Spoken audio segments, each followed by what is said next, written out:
تین کے اللہ کے نبی صلی اللہ علیہ وسلم ایون ان پہ غم آیا ہے. تو غم کوئی بری بات نہیں ہے, ٹھیک ہے نا, غم کو سزا نہ سمجھیں. بانو قدسیہ کہا کرتی تھی نا کہ غم کا الیکٹرک شاک, ان کا ایک بڑا زبردست اس پہ کالم ہے, غم کا الیکٹرک شاک اس کا ٹائٹل تھا. انہوں نے کہا کہ غم جو ہے یہ تو روحانیت کی سیڑھی ہے, اور غم اس روحانیت کی سیڑھی پہ چڑھ کے انسان کا جو ہے وہ دل نرم ہوتا ہے, پھر وہ دوسروں کا غم فیل کرتا ہے اور پھر وہ دوسروں کے لیے کچھ کرتا ہے. ادروائز تو انسان مزے میں ہے نا, اس کو کچھ آ ہی نہیں رہا, تو پھر نہ اس سے کوئی کام ہوگا نہ وہ اللہ کے لیے کچھ کرے گا.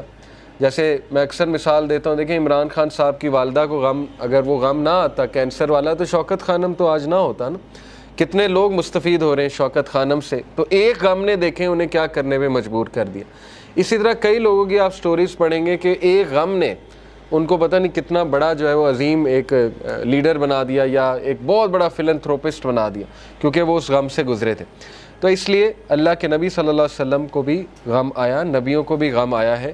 لیکن یہ کہ دوسرا لیسن یہ ہے کہ ہر اندھیر کے بعد صبح ہے. کوئی بھی سچویشن مکمل اندھیری نہیں ہوتی ہے. ہاں مکمل اندھیری تب ہے جب آپ انسانوں پہ ریلائی کر رہے ہیں, پھر مکمل اندھیر ہے, کیونکہ انسان نہیں دے سکتا. اللہ تعالیٰ نے قرآن مجید میں کہا کہ جو مانگنے والا ہے وہ بھی ضعیف ہے, اور جس سے مانگا جا رہا ہے وہ بھی ضعیف ہے. ضعف الطالب والمطلوب, آئی تھنک یہ آیت ہے. اس سے کیا آپ کو پتہ ہے کتنا پاورفل لیسن اس سے ملتا ہے کہ اللہ نے مثال دی کہ جو مشرک ہے نا, جو جس سے وہ مانگ رہا ہے, جس شرک کر رہا ہے, وہ اتنی ویک چیز ہے کہ پہلی تو بات وہ اسے دے نہیں سکتا, اور جو مانگنے والا ہے وہ بھی ویک ہے. اس کا اپوزٹ کیا ہے؟ علماء کرام آپ کو پتہ ہے کہتے ہیں کہ اس کا اپوزٹ کیا ہے. اس کا اپوزٹ یہ ہے کہ تو مانگ کس سے رہا ہے؟ اللہ سے, ہو از دی موسٹ پاورفل. تو مانگنے والا بھی کیسا ہونا چاہیے؟ اگر وہاں تھا کہ مانگنے والا ضعیف ہے اور جس سے مانگا جا رہا ہے وہ بھی ضعیف ہے, تو یہاں کیا ہونا چاہیے کہ مانگنے والا وہ بھی پاورفل ہونا چاہیے, اور جس سے مانگا جا رہا ہے وہ تو ہے ہی. تو اس لیے اللہ سے ایسے ویسے نہیں مانگنا. اللہ تعالیٰ سے جب مانگنا ہے تو تگڑا بن کے مانگنا ہے. اتنا توکل, اتنا بیلیف ہونا چاہیے. یہی تو مومن کی مثال ہے. مشرک کی مثال کیوں اللہ نے کہا ضعیف ہے مانگنے والا؟ کیونکہ اس کے ہارٹ میں ڈاؤٹس ہیں, اس کو مانگنا ہی نہیں آ رہا, اس کو پتہ ہی نہیں ہے میں نے مانگنا کیسے. لیکن بلیور کے ہارٹ پہ اللہ تعالیٰ نے ایسا جو ہے وہ ایک یقین طاری کیا ہوا ہے کہ وہ مانگنے والا بھی بہت سٹرونگ ہے, اور جس سے مانگا جا رہا ہے وہ تو پھر اللہ ہے. تو یہ بات آپ ہمیشہ یاد رکھیں, ٹھیک ہے؟ کبھی بھی ڈاؤٹ نہیں کرنا اللہ کو, اور پھر تگڑا بن کے مانگنا ہے. اللہ سے جب مانگتے ہیں تو پھر 100% ہوپ کے ساتھ مانگتے ہیں. یہ دعا کے آداب میں شامل ہے. اللہ کے نبی صلی اللہ علیہ وسلم نے فرمایا تمہاری دعا تب تک قبول ہوتی رہے گی جب تک تم یقین سے مانگو گے. جیسے اس میں تھوڑا سا ڈاؤٹ آ گیا, جیسے اس میں یہ بات آ گئی کہ پتہ نہیں اللہ کرے گا نہیں کرے گا, تو وہ دعا پھر فالٹی دعا ہے, اس میں پھر کمی ہے اس دعا میں, اس میں پھر بہت زیادہ یقین آنے کی ضرورت ہے. تو اس لیے ان چیزوں پہ ورک کرنا چاہیے. دیکھیں ویلیو ایڈڈ چیزیں یہی ہے کہ اپنا یقین بڑھاؤ, اپنا توکل بڑھاؤ, ٹھیک ہے؟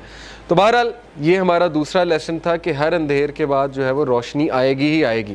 اور پھر تیسرا لیسن یہ کہ اللہ کے نبی کو اللہ سبحانہ و تعالیٰ یہ دلاسا دے رہے ہیں, یہ تسلی دے رہے ہیں کہ تمہارے لیے جو آنے والی جو دنیا ہے کی زندگی ہے, آنے والی جو زندگی ہے وہ اس سے بھی بہتر ہے. یہ تو ہے ہی اللہ کے نبی, لیکن یہ کہ وہ اس سے بھی بہتر ہے. اور پھر اگلا لیسن ہم نے پڑھا کہ تیرا رب تجھے ایسا دے گا کہ تو راضی ہو جائے گا. تو یہ یہاں سے یہ ثابت ہوتا ہے کہ اللہ تعالیٰ یہ کہہ رہے ہیں کہ انسان کو اللہ کبھی بھی خالی ہاتھ نہیں چھوڑتا ہے. یہ میں آپ کو ذرا ایک بات بھی بتا دوں. A man from Kufa came to ask Sayyidina Muhammad al-Baqir whether the hadith of the Prophet's intercession was authentic. رسول اللہ کی جو شفاعت ہے اس کے بارے میں پوچھنے آیا کہ کیا یہ authentic ہے. He confirmed that it was, and then he said, you say that the most hopeful verse in the Quran is my slaves who have wronged themselves. یہ انہوں نے کہا کہ سب سے جو ہوپ فل ورس ہے قرآن کی وہ ہے قل یا عبادی الذین اسرفوا علی انفسہم لا تقنطوا من رحمت اللہ. سورہ زمر کی آیت نمبر 53 ہے. میرے بندوں سے کہہ دیجئے کہ جنہوں نے اپنی جانوں پہ اسراف کر لیا, ظلم کر کے ایکسٹریمز پار کر دی ہیں, لا تقنطوا من رحمت اللہ, اللہ کی رحمت سے کبھی بھی مایوس نہ ہو, بے شک اللہ تعالیٰ تمام کے تمام گناہ معاف کر دیتا. وہ کہتے ہیں we say however the most hopeful verses وَلَسَوْفَ يُؤْتِيكَ رَبُّكَ فَتَرْضَىٰ. محمد الباقر کا یہ ویو تھا کہ آپ کو پتہ ہے جو پچھلی ورس ہے بہت سے صحابہ کی یہ فیوریٹ ورس تھی. قل یا عبادی الذین اسرفوا علی انفسہم لا تقنطوا من رحمت اللہ. لیکن محمد الباقر کہتے ہیں کہ میرے نزدیک سب سے جو ہوپ فل ورس ہے قرآن کی ان ہوپ لیس سچویشن وہ ہے وَلَسَوْفَ يُؤْتِيكَ رَبُّكَ فَتَرْضَىٰ، کہ جلد تیرا رب تجھے دے گا اور تو راضی ہو جائے گا. اب وہ دے گا کیا، اس پہ آپ نے ویٹ کرنا ہے، ٹھیک ہے، آپ نے دیکھنا ہے کہ اللہ کی طرف سے جو ہے وہ کیا ہوتا ہے. تو بہرحال we learn from this that happiness is coming، خوشی آئے گی، اور یہ کہ ہر غم کے بعد نیا دن ہے، ہر اندھیر کے بعد نئی صبح ہے، اور ہر ڈیفیکلٹی کے بعد ایز ہے. ڈیفینیٹلی یہ تو ہے ہی. اور جیسے اللہ نے کہا سورہ کاف میں، یہ انہوں نے مینشن کیا ہوا تفسیر میں، کہ اللہ کہتے ہیں کہ میں اپنے بندے کے جیگولر وین سے بھی زیادہ، شاہ رخ کی جو وین ہوتی ہے اس سے بھی زیادہ قریب ہوں اپنے نالج کے حوالے سے. یعنی اللہ تعالیٰ نگلیکٹ نہیں کر سکتا اپنے بندے کو. اب میں ذرا آپ کو اللہ تعالیٰ کا ایک ایٹریبیوٹ ہے اللطیف. اللطیف کسے کہتے ہیں، اس کے روٹ ورڈز بھی دیکھ لیتے ہیں. سب سے پہلی بات تو اللطیف کہتے ہیں the subtle, the most gentle, the all kind. 7 بار قرآن مجید میں اللہ کا یہ ایٹریبیوٹ آیا لطیف. اور مزے کی بات کہ جب بھی تخلیق کا ذکر اللہ نے کیا تو اس ایٹریبیوٹ کا ذکر کیا اللطیف کا. سورہ ملک میں اللہ تعالیٰ نے کہا نا الا یعلم من خلق وہو اللطیف الخبیر، کہ کیا وہی نہیں جانے گا جس نے تمہیں تخلیق کیا ہے؟ کیا اس کو ہی نہیں پتا کہ تم کس سچویشن میں ہو، تم کس غم میں ہو؟ جبکہ وہ لطیف ہے اور خبیر ہے. لطیف ہوتا ہے جو اتنی ٹائنی اور مائنیوٹس ڈیٹیلز کی بھی نظر ہوتی ہے اس. تو شیطان جب یہ کہتا ہے کہ تم میٹر ہی نہیں کرتے، تمہاری حیثیت ہی کوئی نہیں ہے اس پورے نظام میں، تو آپ اسے شیطان کو یہ بتایا کریں کہ اللہ تعالیٰ جو ہے وہ لطیف ہے، اور آپ دیکھیں شیطان بھاگ جائے گا. تو لطیف ہوتا ہے کہ اتنی مائنیوٹ سے مائنیوٹ ڈیٹیل اللہ تعالیٰ نے نوٹ کی ہوئی ہے کہ آپ اگر کبھی صرف اپنی باڈی پہ غور کر لیں، ایک ایک سیل کیسے کام کر رہا ہے، اور اللہ کے کنٹرول میں اللہ کو سجدہ کرتی ہے ہر چیز، چاہتے ہوئے نہ چاہتے. اللہ تعالیٰ کہتے ہیں نا کہ ہر چیز اللہ تعالیٰ کو سجدہ کرتی ہے، ہر چیز اللہ کے تابع ہے. تو اس لیے ہوپ لیسنس کا تو سوال ہی نہیں پیدا ہوتا. بہرحال 7 بار ہی آیا. اللطیف کے ایک معنی میں نے بتایا دا سٹل. سٹل سے مراد ہے کہ بہت زیادہ نظر رکھنے والا، بہت پریسیجن میں جانے والا، بہت لیول کی پریسیجن میں جانے والا. یعنی مائکرو کا بھی مائکرو لیول میں جانے والا، اس لیول پہ پریسائز اللہ تعالیٰ. جیسے حدیث میں آتا ہے نا کہ کالی اندھیری رات میں کالے پتھر کے نیچے کالی چونٹی، اس کے قدموں کی چاپ بھی رب سن رہا ہے. اتنا سٹل ہے، اتنا لطیف ہے اللہ تعالیٰ. تو مومن کی دعا کیسے نہیں سن رہا؟ بات سمجھ میں آنے والی نہیں ہے نا. مومن اگر دل سے کوئی بات کر رہا ہے تو وہ کیسے نہیں اللہ تعالیٰ سن رہا ہے؟ پھر the most gentle, the all kind.